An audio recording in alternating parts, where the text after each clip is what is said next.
ফেসবুকে একটা পোস্ট করলে 50টার বেশি রিঅ্যাক্ট আসে না, অথচ সেই পোস্ট স্টোরিতে দিলে 400-র বেশি ভিউ আসে। অর্থাৎ লোক আমাকে পছন্দ না করলেও নজরে ঠিকই রাখে। চিন্তা করো না, তোমার লাইফে ফেরার চেষ্টা আমি আর করব না, কারণ যেখানে আঘাত লাগার ভয়টা ছিল তুমি সেখানেই আঘাতটা করেছো।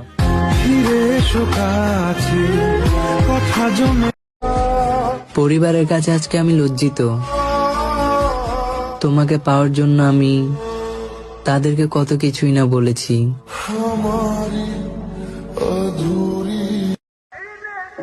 জীবনে অনেক বড় একটা ভুল করেছি আমি। তাকে ভালোবাসা শেখাতে শেখাতে এখন নিজেকেই ভালোবাসতে ভুলে গেছি। তোমার কিছু ফটো আছে আমার কাছে, ফটোগুলো খুব স্পেশাল। যদিও তুমি আর আমার নেই, তবুও ফটোগুলো খুব যত্ন করে রেখেছি, কারণ তুমি বদলে গেছো, ফটোগুলো তো আর বদলায়নি। তুমি আমার প্রেমিকা না, হয়তো আমি আমার জীবনে অনেক বড় একটা পাপ করেছিলাম। তুমি হলে আমার সেই পাপের শাস্তি।